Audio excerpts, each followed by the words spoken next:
ചെയ്യുന്നവനാണ് ശിവൻ. അതിനാണ് ആ കറുത്ത കരി നമുക്ക് തരുന്നത്. കറുത്ത കരി എവിടെ നിന്ന് വന്നതാണ്?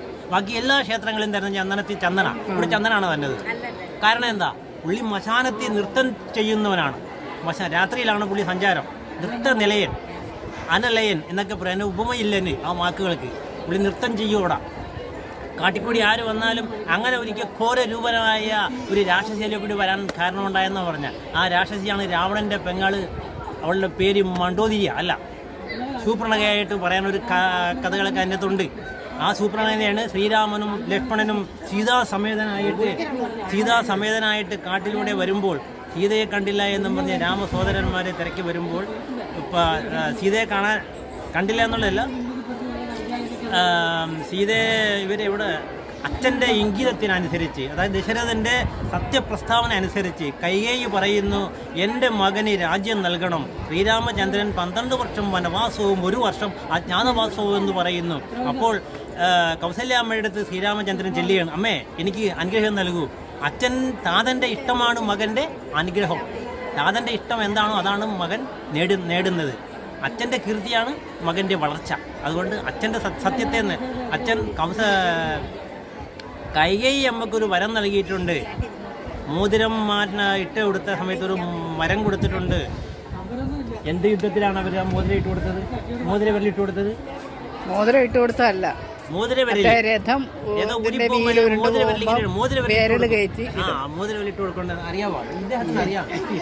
ആ മോതിര വിരലിട്ട് കൊടുത്തതിന് പകരം ദശരഥന്റെ യുദ്ധം ജയിപ്പിച്ചതിന് സമ്മാനമായിട്ട് നിനക്ക് ഉള്ളപ്പോൾ ഇഷ്ടപ്പെട്ട 2 വരം ചോദിച്ചു ദശരഥൻ രാജാവ് തന്നോളാന്ന് 3ാമത്തെ ഭാര്യയായ കൈകേയിയോട് പറയുകയാണ്. അപ്പോൾ കൈകേയിക്കും കൗസല്യയ്ക്കും സുമിത്രക്കും മക്കളില്ലാഞ്ഞൊരു കാലഘട്ടവും വിശ്വാമിത്ര മഹർഷിവെന്ന് അവിടെ ഭയങ്കര ഹോമം നടത്തുന്ന കാലഘട്ടമൊക്കെ ഉണ്ട്. അങ്ങോട്ടൊക്കെ പോയാൽ നമ്മൾ ഇന്നും കൂടി എത്തിയല്ല. അപ്പോൾ ആ ഒരു ഇവർ വനത്തിലൂടെ പോകുമ്പോൾ അദ്ദേഹം വരുന്നു, സൂപ്രണക. സുന്ദരന്മാരായ 2 കോമളന്മാരവിടെ നിൽക്കുന്നു.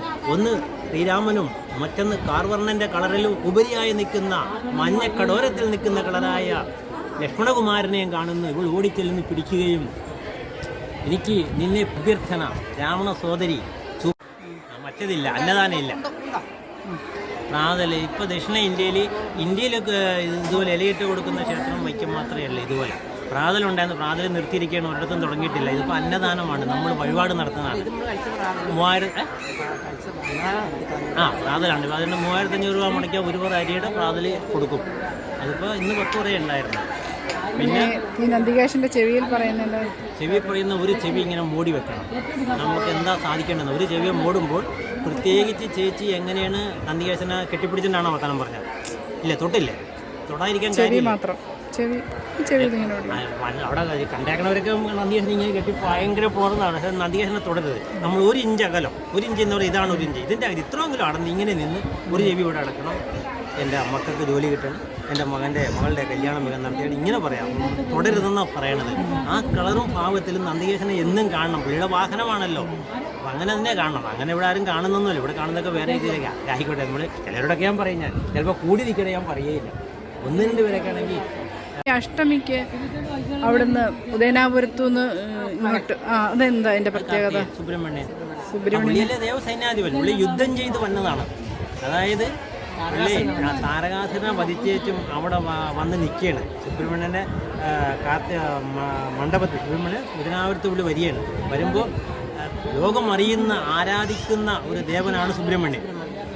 അപ്പോൾ അതിനെ എങ്ങനെ ആരാധിക്കണം, എങ്ങനെ ബഹുമാനിക്കണം, എങ്ങനെ എന്ത് ചെയ്യണമെന്ന് അറിയാൻ പറ്റുന്ന പാർവതി ദേവിയൊക്കെ വിഷമിക്കുകയാണ്. ദേവന്മാരെല്ലാവരും അസുരലോകത്ത് കിടന്ന് വിഷമിച്ച്, അത് ദേവേന്ദ്രനെ ദേവലോകത്ത് ആരെ ഇരുത്തണില്ല. അസുരന്മാർ കയറി കൈകാളി അവിടെ. അപ്പോൾ അവിടെ ചെന്ന് അവരെയൊക്കെ നിഗ്രഹിച്ച് പുള്ളി ഇറങ്ങി വന്ന സമയമാണ് തരകാസുരനെ കൊല്ലിയാണ്. അതായത് നാരായണ നമ എന്നാണ് നമ്മളൊക്കെ സന്ധ്യാസമയത്ത് അമ്മമാരെ പഠിപ്പിച്ചേക്കണം. വിഷ്ണുവിൻ്റെ നാമം ചെല്ലാനാണ്. അപ്പോൾ താരകാസുരം പറയുന്നത് നാരായണ എന്ന് പറയേണ്ട, ഈ താരകാസുര എന്ന് പറയാൻ പറയും. താരകാസുര എന്ന് പറയാൻ പറയുമ്പോൾ താരകായ നമ എന്ന് പറയാൻ പറയും. അപ്പോൾ അവൻ്റെ മകൻ പറയും, ഞാൻ പറയില്ല, അച്ഛൻ എന്നെ കൊന്നാലും പറയില്ല എന്ന് പറയും. ഞാൻ നാരായണ എന്ന് പറയുള്ളൂ. നിന്റെ നാരായണൻ എവിടെയുണ്ടെന്ന് ചോദിക്കുമ്പോൾ ഒരു വാളെടുക്കും, തൂണിലും തുരുമ്പിലുണ്ടെന്ന് പറയും. ഉടനെ വെട്ടിയല്ല, വെട്ടി തൂണ് പുളക്കുമ്പോൾ അതിൻ്റെ അകത്തുനിന്ന് ആ സിംഹരൂപമായ സിംഹരൂപം ഇറങ്ങി വന്ന് അവനെ തിന്നിയാണ്. അതാണ് സരകാസുരനെ കൊന്നിട്ട് വന്നതിൻ്റെ ആ ജയം, വിജയം. അപ്പോൾ ഇത്രയൊക്കെ പോരെ ഇപ്പം.